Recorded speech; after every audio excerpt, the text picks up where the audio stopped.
Nintendo. So let's get something out of the way. Nintendo games are weird, but they're a particular kind of weird, aren't they? Because nobody can pull off Nintendo weird except for them, and plenty of people try. They can imitate the text boxes, the gameplay style, or the music, but usually something is missing, and I'd say that something is this. That Nintendo games are often inspired by, or trying to crystallize, an idea that exists outside of video games. Pokemon tries to capture the fun of being a child out in the woods catching bugs.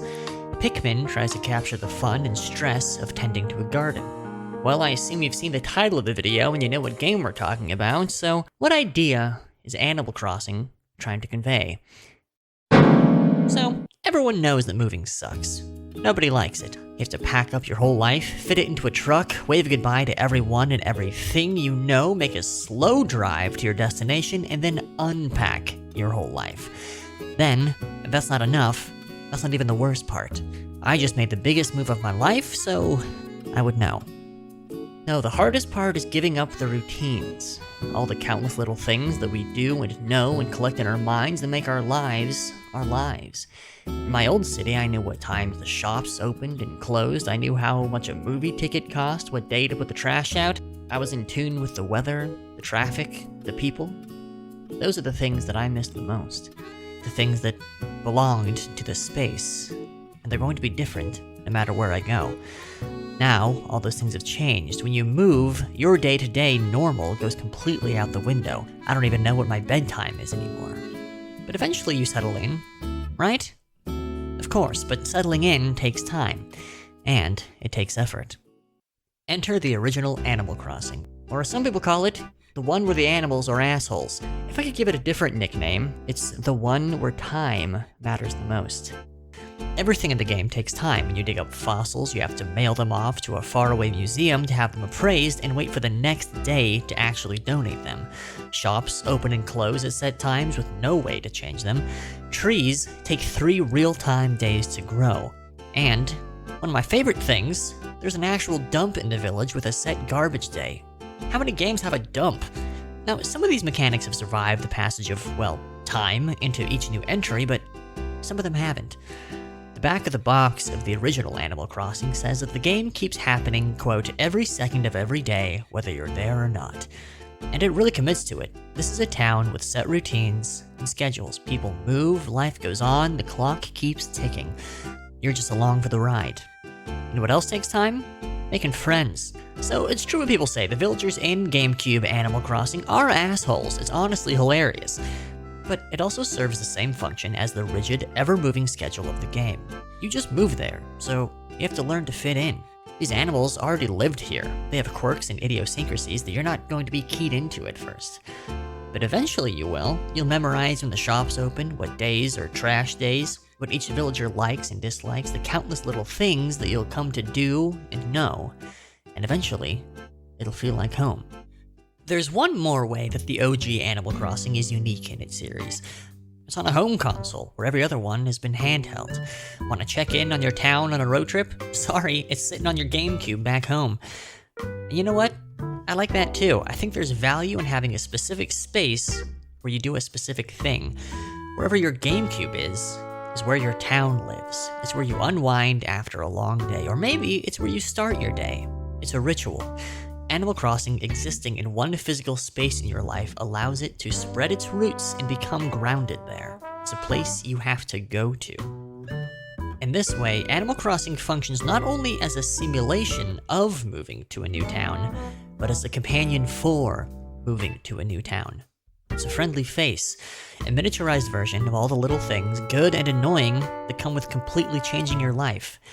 I think when you make as big of a move as Animal Crossing is simulating, you tend to leave yourself behind, whether you want to or not, and it can take a while for yourself to catch back up with you.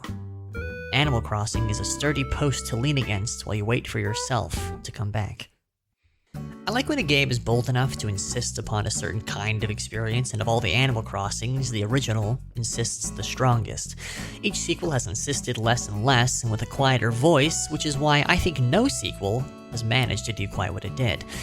Even after all these years, with incredible leaps in graphics, features, and online connectivity, the original is still my favorite. For a brief moment in time, I thought that maybe, just maybe, New Horizons was the one that finally did it, but after revisiting both of them, I still have to say that the original remains uncontested. Now, we'll return to that brief moment in time shortly. It was hard for a while for me to pinpoint exactly just what itch it was that none of the other Animal Crossing games were scratching that the original had. Especially because all of the quality of life features that the developers piled on with each new release seemed like things I wanted and would enjoy using.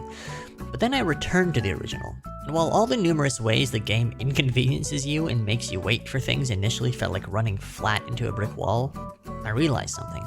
I like those inconveniences. I like that you can only mail 5 letters at a time before they physically can't hold anymore at the post office, and a whole sequence plays out of Pete coming to take a big sack of mail away. I like the tactile nature of having to store your town on a memory card and take it to a friend's house so they can visit. And while I was replaying it, a question slowly floated in from the back of my brain. Can you quality of life away the very core of a game? Or to rephrase that as a statement, Animal Crossing for the GameCube and Animal Crossing New Horizons are 2 entirely separate genres of game. One is a life sim, and the other is a design sim. And I bet I could guess which you prefer by asking you one question. Do you time travel? Now, I recently asked my community this question, and the majority of people said yes. But I think the most interesting responses were the people who elaborated on why they didn't time travel, or why they did dip into it, but lived to regret it. One person said that, quote, Animal Crossing is a game of patience. They said that any time they dipped into time traveling, they found themselves dropping the game entirely shortly after. For them, broke the core experience. Time is the very bedrock that Animal Crossing is built on. You break that, you break the game. Now, plenty of people happily admitted to time traveling, and far and away the reason was simple. They wanted to get shit done. They wanted terraforming, they wanted specific furniture, they had a vision for their village, and time traveling let them execute it. The day-to-day nature of Animal Crossing was a barrier to what they were actually there for, the design sim of it all. And to be honest, I think Animal Crossing itself is more interested in being a design sim now anyways. You have so much more control over the game now. You can re-roll the layout of your island as many times as you want before even starting the game. You can pick where each individual villager lives, as well as the location of your own house. You can choose when shops open and close. Eventually, the very DNA of the island is yours to change. You don't live on the island. You own the island. The core, crystallized idea is no longer what it feels like to move to a faraway new town. It's, what if you had complete control over your life? Hey, remember when none of us had control over our lives? In March of 2020, the COVID-19 pandemic fully kicked off, and the 2 major things that every human on the planet had in common were, 1, we couldn't go anywhere, and 2, we had a fresh copy of Animal Crossing New Horizons that was going to get very comfy in our Switches. I don't think there has ever been a video game as well-timed and as well-suited to the moment as Animal Crossing New Horizons, but I don't feel the same pull to return to this one like I do for the GameCube original for all those reasons I listed before. It no longer feels like a real place that lives in my game console. It feels like a blank canvas that I can paint whatever I want onto, or a pile of Lego bricks that I can stack up however I like. But for a brief moment in time, control is exactly what we were all craving, a sense of normal. Suddenly, we were all speaking the same new language. What fruits does your island have? Can I come check your nooks? Anyone have rain today? What about your turnip prices? For that brief moment, we all lived in the same neighborhood. Animal Crossing became a real place again, a place to see your friends and family in what should have been much more isolating, disconnected time. Animal Crossing has strayed further and further away from the living town idea, but for one entry, and again for only a small period of time, it stumbled back into it, completely outside of its own designs and aspirations. It was once again not only a simulation, but a companion.